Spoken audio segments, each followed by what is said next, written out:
Salut à tous, c'est Hassan de Pro de Limo. Je suis très content de te retrouver dans cette vidéo. Une vidéo un petit peu particulière. Je sors de ma contrée, je suis sur Paris.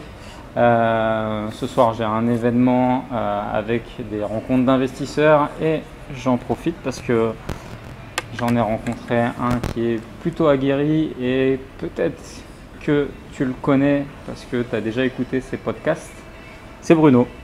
Bonjour, merci Hassan et ravi de se rencontrer pour faire cette petite vidéo. Donc effectivement, on est sur Paris. Exactement. Alors, écoute, de quel sujet on peut parler aujourd'hui? On a parlé beaucoup en off de l'immobilier en général. Juste une petite chose, parce que Bruno, c'est quand même un moment important pour toi. Ouais. Je pense qu'on va déjà en parler tout de suite, ça sert à rien d'attendre. De tourner autour du pot. Ouais. Bruno, il vient de sortir un livre qui s'appelle 107 principes immobiliers pour investir comme un pro et s'enrichir avec la pierre. Alors, est-ce que tu peux nous expliquer un petit peu pourquoi un livre, pourquoi toi tu as écrit un livre et qu'est-ce qu'il y a dedans? Ok, alors moi j'ai aucune légitimité, on va dire, pour écrire un livre. D'accord. Merci. L'idée, coupé. L'idée de ce livre, en fait, c'est vraiment issu de rencontres que j'ai fait avec des investisseurs, que j'ai cherché à inviter, prendre un café, etc. Lorsque j'ai commencé à investir et que je fais également toujours aujourd'hui. Pour savoir comment tu fais pour investir, avoir des petits conseils. Moi, c'est comme ça que je me suis formé et essayer d'avoir une vision multiple. Parce que je me suis dit qu'il n'y a pas forcément une seule manière de faire. Et puis, plus j'avance et plus je rencontre de gens, plus je me dis il y a des milliards de façons d'investir dans l'immobilier, il y a des milliards de marchés différents, etc. Il y a autant de façons que d'êtres humains qui investissent de toute façon. Exactement, exactement. Et toutes ces rencontres, j'ai commencé par vouloir en faire des podcasts, comme tu disais en introduction. D'ailleurs, le mien, il sort quand? Le tien, il sort au mois d'octobre 2017. Il est encore en montage. Mais comme je t'avais dit, j'ai pris un petit peu de retard avec la sortie du livre. Et ces différents podcasts, c'est pour partager les expériences des gens que je rencontrais. J'ai voulu faire une sélection de toutes ces petites bribes de conversation que j'ai pu avoir pour en retirer, en extraire, là il y en a 107 principes immobiliers que j'ai retrouvés dans plusieurs discussions, dans plusieurs conversations, dans plusieurs expériences pour vraiment inspirer les gens qui veulent apprendre à se former à l'immobilier, qui soient complètement débutants. J'ai essayé de faire lire le livre à mes parents, ma famille, des gens qui ne sont pas forcément intéressés par l'immobilier ni vraiment éduqués sur le sujet, qui m'ont dit ok, c'est bien, ça se dit vraiment de façon facile et j'ai appris des choses. Et puis je pense aussi pour les personnes qui ont déjà un, deux, peut-être plusieurs biens, parce que comme je dis, il y a des milliards de choses à apprendre en immobilier et on apprend toujours.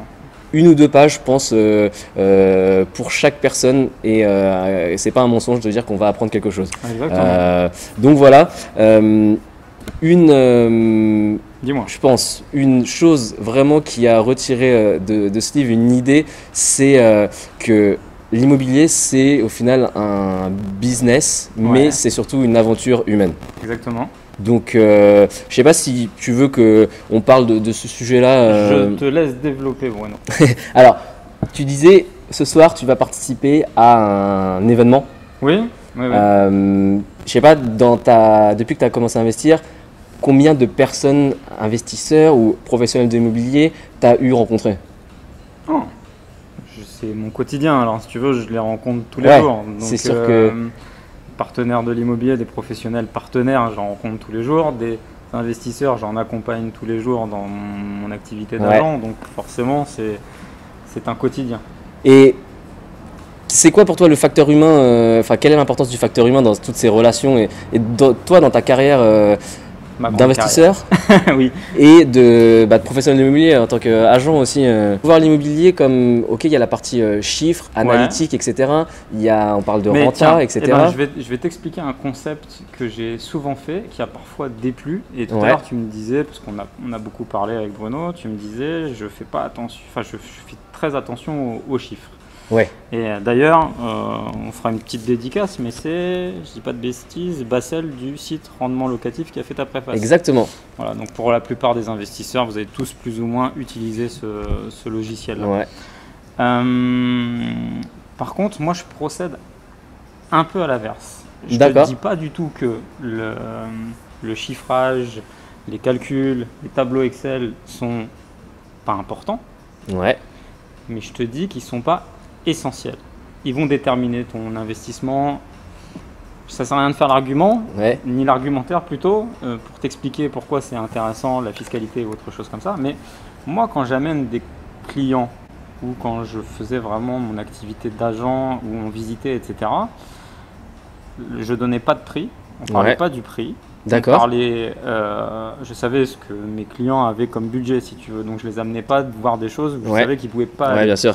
Mais par contre, la première des choses que je leur demandais, c'est déjà d'avoir un premier feeling. Alors tu vas m'opposer le fait que on n'investit pas comme on achète sa résidence principale, etc., etc. Mais déjà, il y a un feeling qui doit se créer, si tu veux. Un Ouais. premier feeling déjà de te dire, tiens, est-ce que ce bâtiment, placé où il est placé, avec tout ce qui correspond en termes d'avantages, d'inconvénients par rapport à la structure du bien, son orientation et autre chose comme ça. Et quand j'ai poussé la porte, est-ce que déjà je m'y sens bien? Tu vois? Et je m'y sens bien, pas pour y vivre, on est d'accord, mais je m'y sens bien et je me verrais avoir ou détenir ce type de bien pour le proposer à la location. Donc, si tu me parles de feeling, moi je te réponds par rapport à ça, c'est que pour moi il est d'ailleurs même essentiel, le facteur humain dans l'immobilier, et c'est avant tout ce qui détermine forcément tes projets. Après, oui, il y a les chiffrages, après il y a la fiscalité, après il y a tes impôts, après il y a tout ça, mais le facteur humain, c'est déjà ce que tu vas devoir gérer tout au long de ta Exactement. carrière d'investisseur. Ouais, exactement. Mais on peut dire du coup, au final, il y a deux branches. La branche vraiment qui va être les chiffres, et Ouais. c'est important de la connaître, et c'est important de pas faire d'erreurs dessus Non, et de pas évidemment. se jeter sans la connaître. Et de l'autre côté, c'est pas que des chiffres, et il y a tout ce. Bah, c'est vrai, au final, tu dis qu'est-ce que je ressens quand je vais rentrer dans un bien, parce que ça se matérialise économiquement après. C'est que tu vas avoir moins de difficultés à trouver un locataire. Mais Si c'est un bien on qui... achète du palpable. Quand tu Voilà. fais de l'immobilier, tu achètes Ouais. du dur et tu gères de l'humain. Exactement. Donc tu as déjà ces deux notions physiques qui sont complètement différentes que si je vais faire un placement en fonds en euros Ouais. ou si je vais acheter du SCPI. Là, c'est du physique. Donc avant de rationaliser le truc, c'est déjà comment tu le sens au niveau émotionnel. Alors attention, je ne parle pas de l'émotivité que tu vas avoir par rapport à un coup de cœur d'un bien Oui. et puis qui te ferait partir dans n'importe quoi. Je te parle voilà, de ce que tu vas ressentir par rapport entre toi et l'amour du bien. Ouais. Tu vois, moi aujourd'hui, par exemple, je dis une bêtise, quand j'achète des biens immobiliers, je fais attention à des critères spécifiques. Il faut que ma façade soit de la pierre de taille à des endroits, il faut que mes parquets ce soit du chêne. Enfin, il y a des, Ok, il y a bon là des t'es arrivé à hauteurs déjà sous de... plafond, tu Ouais. vois. Il y a des choses qui me semblent importantes. Alors ça peut paraître stupide si tu veux, mais tu dois être à l'aise aussi avec tes produits d'investissement. Ouais, et effectivement. Et moi, il y a une chose sur laquelle je veux vraiment insister, où tu dis, voilà, quand on va visiter des biens, etc. Et là où le facteur humain est important, c'est que bah, visiter un bien, en fait, c'est rencontrer une personne. Ouais. C'est rencontrer une personne, c'est rencontrer peut-être une partie de sa vie. Tu rencontres via l'agent immobilier, bah, c'est comprendre lui, qu'est-ce qu'il y a derrière cette vente, quel est son intérêt. Et tu peux pas aller visiter un bien et juste avoir les chiffres si tu omets la partie toi le vendeur, je veux pas savoir qui tu es, ce que tu ressens par rapport au bien, ou toi l'agent immobilier, je veux pas savoir. Pour la plupart du temps, ça se passera mal. Parce que si Voilà. tu fonctionnes que comme ça, tu vas oublier justement l'émotionnel du vendeur. Ouais, Et tu peux être quasiment sûr que la négociation est rompue à partir de là. ouais, Et tu vas aussi créer une barrière, une distance avec l'agent qui parfois n'est pas accoutumé du fait de l'investissement, et puis lui il va pas comprendre un peu ta démarche exactement. d'être un serpent froid par rapport à un bien immobilier. ouais, Il faut aussi aimer déjà aimer faire de l'immobilier, aimer les biens que tu vas acheter et être en phase avec tout ça. et effectivement, et du coup, bah, ce qui est important, c'est de savoir rencontrer les hommes, savoir échanger avec les gens dans toute cette galaxie de personnes avec qui vous allez échanger. Ça commence par l'agent immobilier ou le vendeur, c'est ça. Ça continue par le notaire, l'artisan qui va faire potentiellement tes travaux, et après tu as le locataire en direct. Et ça, au final, les 3 premières phases, allez, ça prend entre 2 mois et 1 an dans la vie d'un bien immobilier. Par contre, la gestion locative, ça prend 90% du temps. Évidemment. Et du temps que tu vas mettre en tant qu'investisseur. Et c'est cette relation locative qui est vraiment très importante. Tout ça pour dire, c'est savoir rencontrer des gens. Et c'est rejoindre le point. Et ça, c'est un point qui est développé dans le livre. Chapitre 89 dit allez allez participer à des événements pour rencontrer des gens et pour développer ce côté humain. Voilà.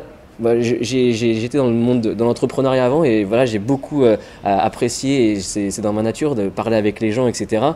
On ne peut pas vraiment faire de l'immobilier de façon optimisée, je pense, si on n'est pas à l'aise avec les gens. On en reviendra toujours au même principe, c'est de gérer de l'humain, quels que soient les partenaires que tu vas rencontrer, c'est gérer l'humain. Il faut que tu te sentes à l'aise déjà avec ce principe qu'est l'immobilier. Si tu aimes ça, tu vas le découvrir en faisant les visites, en rencontrant les gens, en allant à ce type d'événement. D'ailleurs, le 13 janvier. Je me la mets comme ça. Non, c'est moi qui vais. Eh ben, mets-la moi. Parce que je connais la date. Le 13 janvier, justement 2018, toi tu organises un bel événement. Un vrai séminaire qui est toute la journée, j'en fais qu'un par an. C'est sur Paris. Sur Paris, c'est ça? C'est un gros événement où il n'y a que des professionnels de l'immobilier réunis pour apporter du conseil concernant l'investissement. Donc tu auras le notaire, des multiples investisseurs qui ont des parcours incroyables, tu auras des fiscalistes, tu auras des marchands de biens, tu auras des agents immobiliers. Il y a une petite chose aussi, c'est que moi j'aime bien que les gens apprennent, si tu veux, dans mes séminaires. Mes sorties des séminaires, je veux qu'ils soient en action.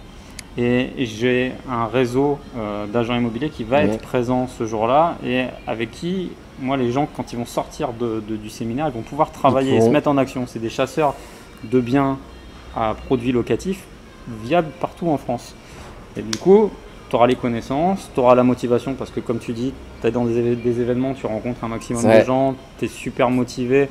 En plus, on reste en contact parce qu'on crée des groupes, etc. sur Facebook.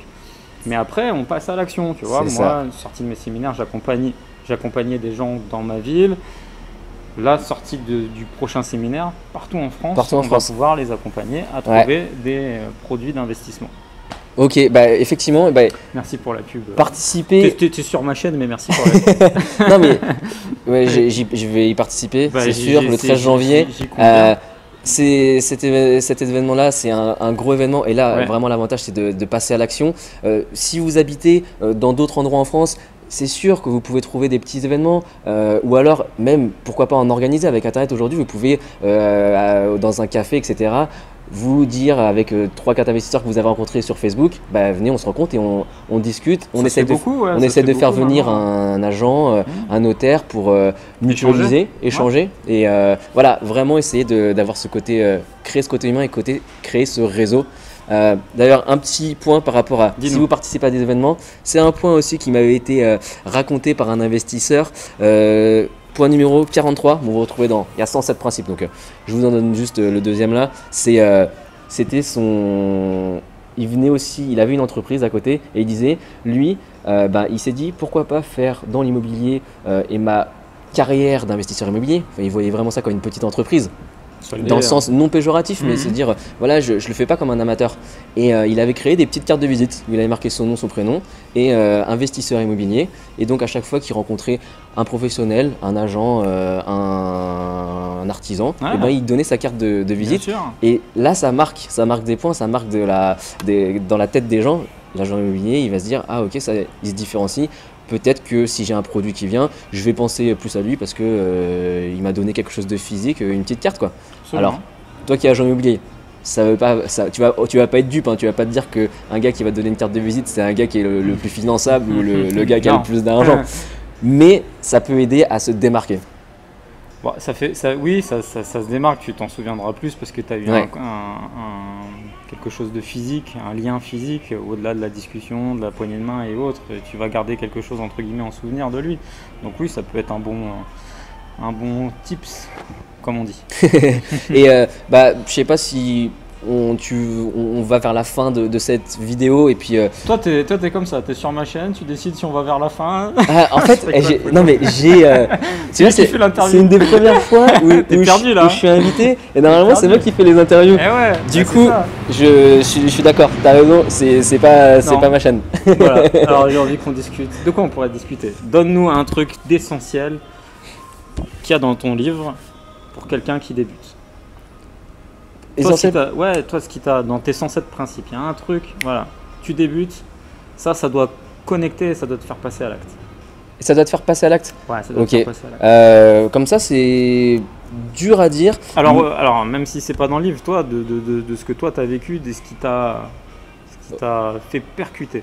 Ok, c'est pas forcément dans le livre, mais c'est la motivation. Quelle est la motivation pour laquelle vous devez investir?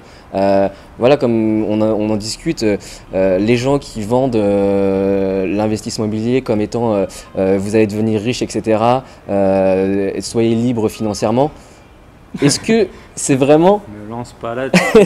Non mais ça c'est vrai que c'est un objectif, c'est entre guillemets un fantasme. Il y a des gens qui réussissent, mais c'est quelque chose qui voilà, devient riche rapidement. Bah déjà, il faut vous dire que ça n'existe pas dans l'immobilier.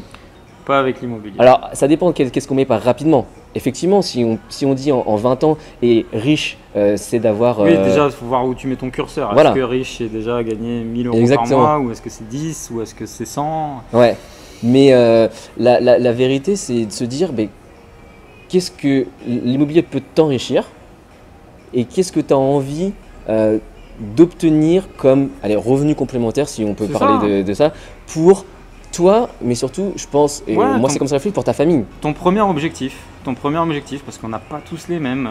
Moi, je l'ai fait j'ai fait de l'immobilier comme un gogol, entre guillemets, c'est-à-dire que je me suis dévolu qu'à ça. Et je l'ai fait de manière acharnée pour en vivre. Et maintenant, je le fais même plus pour en vivre, je le fais pour… limite par esprit de compétition et puis pour développer de plus en plus, dépasser encore des limites. Et parce que c'est une passion aussi. Ouais, parce que c'est une passion. Pour moi aujourd'hui c'est un prolongement de moi-même. L'immobilier c'est une seconde nature. Après, il faut que tu te poses la question de savoir déjà qu'est-ce que tu veux faire. Est-ce que c'est pour ta retraite? Est-ce que c'est pour transmission de patrimoine? Est-ce que c'est pour un complément de revenu? Et déjà, quand tu sais ça, déjà tu sauras déjà également où tu vas investir. Parce que si tu veux un complément de revenu, tu ne vas pas aller investir techniquement sur Paris si tu as un salaire médian et tu sauras que tu vas faire entre 2 et 2,5% de rentabilité ici. Donc si c'est pour en vivre, il va falloir que tu te délocalises si tu es parisien, que tu ailles dans une ville où là tu as des forts rendements et que tu achètes à bas prix, etc. etc. Si c'est pour un patrimoine, forcément là tu fais le chemin inverse, mais tu vas venir ici pour t'acheter quelque chose qui aura peut-être dans 10 ans une valeur qui va doubler voire tripler. Exactement. Donc il y a déjà, première chose, savoir si tu aimes ça. Deuxième chose, pourquoi tu fais ça. D'avoir un fil rouge au final. D'avoir un fil rouge et d'avoir un objet. Après il peut changer. Après il peut changer. Au départ tu peux faire ça comme ça un coup, puis après tu peux te dire ça en devient une passion. Ouais. Voilà. Ou après, après tu achètes un appartement, puis tu vois que tu gagnes pas assez d'argent, puis tu fais un site internet. Coupé. Et du coup, effectivement, c'est vraiment essayer de se fixer quel est ton objectif, pour quelle raison. Comme tu dis, quel est son objectif financier? Je vais essayer d'avoir 1000 euros par mois supplémentaires quand je vais être à la retraite. Ça veut dire c'est dans 25 ans. Donc à partir de ça, combien de biens immobiliers je dois avoir qui me dégage 100 euros de cash flow par mois, par exemple. Et le différentiel. Bruno, tu es sur ma chaîne. Sur ma chaîne, on dit différentiel. Différentiel, ok. Non, mais c'est vrai, tu me l'avais déjà dit en plus. Et dans le podcast, on en avait déjà parlé. Mais du coup, c'est aussi pour recouper, c'est l'humain envers les autres, mais aussi l'humain soi-même. Et l'immobilier, c'est pas juste de l'argent, c'est un facteur dans sa vie. Et il faut que ce soit cohérent avec sa vie, quoi. Ouais, mais c'est ça, je te dis, après, soit ça en devient un truc annexe, soit ça en devient une activité première, tu vois. Mais voilà, faut être très clair. Et tu vois, là, je rebondis sur mon séminaire. Moi, mon séminaire, je suis très très clair. Les gens qui vont sortir du séminaire, ils vont pas devenir millionnaires dans 2 mois. Tu vois, on est très clair. C'est que des professionnels qui leur disent exactement ce que va être le processus d'un investissement immobilier. on n'est pas là pour te raconter des conneries. La vérité, c'est que peut-être t'aimeras pas, peut-être le chemin va être compliqué et long et tu supporteras pas le risque et la difficulté liée à ça et ce sera peut-être pas fait pour toi. Ou voilà. Donc après, les résultats, on va pas se les cacher. Pour celui qui a fait un travail acharné et avec le temps, ils peuvent être magnifiques. Moi aujourd'hui, voilà, je suis très satisfait de ce que je réalise. Bruno, tu peux confirmer, on est dans un endroit assez cosy et assez sympa. Et ce qui fait que ce genre d'endroit, c'est que j'y suis aussi grâce à l'immobilier. Et moi j'y suis grâce à Hassan qui m'a invité. donc voilà, si tu veux, c'est des petits détails qui fait que voilà, tu peux transformer ta vie avec ce système-là, avec l'immobilier. Tu fais des rencontres géniales. Regarde, moi je suis très content de t'avoir rencontré, Bruno. Pareil. Il se passe plein de choses, mais tu as la contrepartie. Tu vois, moi je vais te donner un exemple, je t'en parlais tout à l'heure en off. J'ai 3 locataires qui partent en même moment d'un de mes immeubles et je vais me retrouver avec une vacance, j'espère pas trop longue, mais je suis un peu comme ça parce que j'ai en ce moment pas trop d'appels parce que c'est pas trop la période pour des petites surfaces dans mon coin. Et si tu veux, il faut pouvoir assumer aussi ce genre d'événements si tu veux, dans ton immobilier. Donc c'est financièrement ça, et émotionnellement. Financièrement, surtout, enfin ouais. Parce que si je veux dire, si dans un bloc, tu as 3 locataires qui partent, ça veut dire que tu en as encore 8 ou 9 qui sont encore là. Donc quelque part, tu l'assumes financièrement. Mais surtout émotionnellement. D'accord. Tu vois, la fois dernière, quand j'ai reçu les préavis de sortie de mes locataires, j'ai ma femme au téléphone et je me suis un peu plaint parce que bon, je me suis dit une épaule pour se reposer. Limite, elle m'a foutu une baffe en me disant ferme ta bouche, c'est l'immobilier, c'est comme ça. Donc voilà vers quoi tu tends en fait. C'est ça. C'est génial, plein de rencontres, plein d'événements. Tu vas te sentir même différent. C'est ça en fait qui est ouf, c'est que moi quand j'ai acheté ma première acquisition, je me sentais différent. Pas que tu deviens orgueilleux, pas que tu deviens quelqu'un d'autre, tu vois, mais tu as l'impression de faire quelque chose qui est hors du commun par rapport à la moyenne des Français. Tu vois, généralement, les gens ont leur résidence principale toute leur vie et non que ça. Et moi, tu sais c'est ouf. Ce qui m'est arrivé sentimentalement, émotionnellement, quand j'ai fait la première opération, c'était que je me sentais responsable des locataires. J'avais pas encore, et j'ai toujours pas d'enfants, mais j'avais ce sentiment Après, t'es locataire pour tes enfants. Non, mais tu vois, je me sens responsable. Curieux, ça. S'il arrive quelque chose, je comprends. parce que c'est dans un bien. Tu as voulu les amener dans un certain confort, les amener et puis être responsable de... Non, ces locataires, il y en avait qui étaient déjà en place, tu vois. D'accord. Mais dans le sens où, s'il se passe quelque chose dans cet immeuble, qui soit indépendant de leur volonté ou même lié à leur volonté, tu te dis... tu sens une certaine responsabilité en tant que le bailleur de cette alors que tu le sens, c'est une chose, mais que tu en es responsable de droit juridique, c'en est aussi une autre. C'est-à-dire que demain, tu as un de tes locataires qui fout le bordel et qui gêne le voisinage, c'est toi le propriétaire qui doit aussi veiller au bon déroulement de ces choses-là. Ouais. Bon bah écoute Bruno, je vais remontrer ton livre, il est disponible où? Il est disponible dans toutes les librairies, alors il n'est pas encore... partout parce qu'il faut le temps qu'il se disperse, mais surtout sur Amazon depuis cette semaine disponible. Donc on a dit le prix, c'est 19,80 €. Donc 107 principes, on en a évoqué 2-3, il y en a 107 comme ça. Je fais rarement de la pub, voire quasiment pas, Bruno le sait, pour qui que ce soit. J'ai pas encore lu le livre, mais par contre, je te conseille vivement d'écouter les podcasts, surtout qu'il y en a un qui se prépare, qui risque d'être très très bon. Je dis ça comme ça. Mais, on va battre les records d'audience. Exactement. Mais voilà, je fais pas de pub en particulier. Bruno, c'est quelqu'un de professionnel et qui a résumé dans un livre beaucoup de, j'aime bien ce mot, de tips. Faire passer. On est sur la chaîne du rêve américain. Non, je m'appelle plus le rêve américain. Tu sais, j'ai changé. Mais les tips, ça reste. Les tips, ça reste. Et puis, comme on l'a dit, j'espère peut-être qu'on pourra se voir à l'événement. On se verra le 13 janvier 2018 si tu fais ma pub sur tes réseaux sociaux. Exactement. Sinon, je t'interdis l'accès. Et puis, vous pourrez aussi profiter du livre ce jour-ci ou même l'acheter bien avant. Disponible à Amazon, hein, c'est ça? Exactement, sur Amazon, 107 principes immobiliers, vous devrez trouver assez facilement. Ok, et ben moi je te dis à dimanche prochain pour une prochaine vidéo et puis à bientôt Bruno.